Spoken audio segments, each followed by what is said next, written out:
સુત્રાપાડા તાલુકામાં ગત રાત્રે ભારે વરસાદથી ખેડૂતોના ઊભા મૂળ, સોયાબીન, કપાસ, મગફળી જેવા પાકોને ભારે નુકસાની જોવા મળી। બીજી તરફ ખેડૂતોનો માલઢોરનો ચારો પણ પલળી ગયો છે। ત્યારે ગીર સોમનાથ જિલ્લાના ખેડૂતોની દયનીય પરિસ્થિતિ થઈ છે। તે હાલ ગીર સોમનાથ જિલ્લામાં મગફળી, સોયાબીન જેવા પાકોની સિઝન ચાલી રહી હોય ત્યારે પાક તૈયાર થઈ ગયો હોય।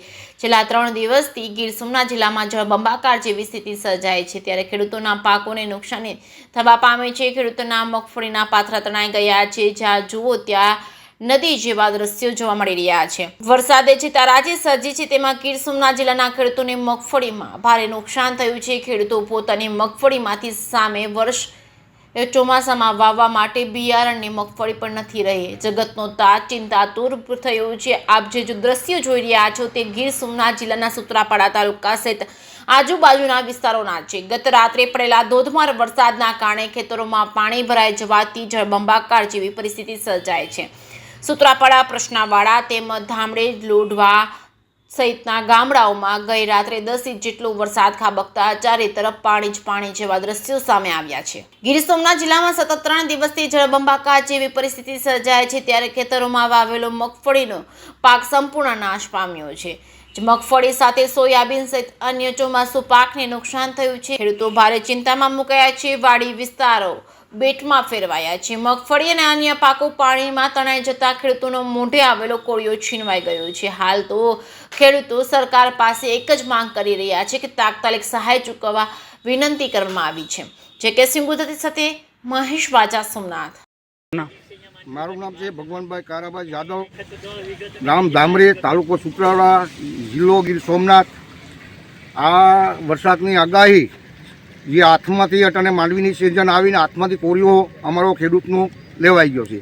એટલે ધામરેજમાં 100% આખા તાલુકામાં કહું તો 100% નુકસાની છે, પણ ધામરેજ તો સૌથી મોટું નુકસાની છે। નથી સારો બેસ્યો, નથી માંડવી બસી કે નથી કંઈ બેસ્યો। માલઢોરનું શું કરવું, ખેડૂતનું કેમ વર કાઢશું એ તકલીફ છે। માંગ શું છે આપણી? માંગ કે સહાય સરકારને તો અમારી નમ્ર વિનંતી છે કે આમાં મોટી સહાય આપે। ખેડૂતને હાવ પરિસ્થિતિ ડેન્જર છે, પરિસ્થિતિ ખરાબ છે અને મોટેમાં મોટી સહાય મળે। જે તે પહેલાં ભૂતકાળમાં જે સરકાર દેતી હતી એનાથી ડબલ કરીને આપે એવો અમારી માંગ છે। આપણો પરિચય? મારું નામ માનસીભાઈ અર્જુનભાઈ ચૌહાણ, ગીર સોમનાથ જિલ્લાના સુત્રાપાડા તાલુકાના ધામળજ ગામનો હું ખેડૂત છું। હાલ જે આપણી ટીમ અહીંયા આવી છે તો આ મારી પોતાની જમીન અને પાછળ તમે જોઈ શકો, સાઈડમાં તમે જોઈ શકો કે જેટલો ઓહળો હતો એ તો બધો તણાઈને દરિયામાં વયો ગયો છે। અને મારે પોતાનું જ કરું તો 55 વીઘાના છે। તો અમારા ગામ કે નહીં પાખો સુત્રાપાડા તાલુકાને લઈને 100% કોઈ પણ ખેડૂત લગભગ બાકાત નથી કે જેને નુકસાન ન થયું। 100% બિયારણ પણ તો ગયું છે, પશુનો સારો પણ ગયો છે, તૈયાર થયેલો ટોટલ તમે જોઈ શકો કે અત્યારે ખેતરમાં ગોઠને ઉપર પાણી છે। અમે તો બધી ઊંચાણમાં જે હેઠે ઊભા છે અને આટલું નુકસાન છે। તો સરકાર જે કોઈ પણ એની જે સહાય છે તો પદ્ધતિસર હવાઈ સર્વેક્ષણ કરું તો હવાઈ સર્વેક્ષણ કરીને પણ કોઈ ખેડૂત ન રહી જાય। બીજું તો કાંઈ નહીં, પણ કમસે કમ એની હાવ આજીવિકા મોઢે આવેલો કોળિયો ટોટલનો છૂટવાઈ ગયો। પૂરા ખર્ચા થઈ ગયા છે, બધાય ખર્ચા પૂરા કરીને હવે લેવાની વાત આવી ત્યારે 100% નાશ થઈ ગયો। તમે આમાં જોઈએ કોઈ માંડવીનો ડોડવો તો નથી, સારો પણ નથી, એમ કોઈને એક ડોડવો આવે એમ પણ નથી। અત્યારે આ પરિસ્થિતિ ખેડૂતોની છે। આવતી સાલ બિયારણ માટે પણ ખેડૂતો શું કરવું એનો વિચારમાં અત્યારથી ચિંતામાં પડી ગયા છે કે ઢોરના ચારાનું કરવું, હવે બિયારણનું કરવું કે અત્યારે કરવું શું। એટલે આ પરિસ્થિતિ અત્યારે ખેડૂતોની છે। હવે આમાં મારે કેટલાક તો બધા એવા છે કે બિચારા રડી પગતા નથી કે બોલી પગતા નથી। આ સ્થિતિ છે ધામળજ ગામ અને આજુબાજુના તાલુકાના આખી સ્થિતિ આ છે। આપણે માંગ શું છે સરકાર પાસે?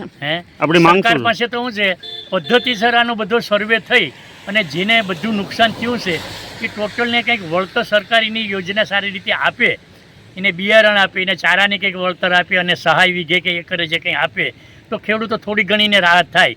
બાકી સરકાર પણ આમાં આપીને બીજું તો કંઈ કરીએ કે એવું છે નહીં, પણ એને ખાલી 20-25% નુકસાનના મળી જાય તો એને થોડીક રાહત થાય।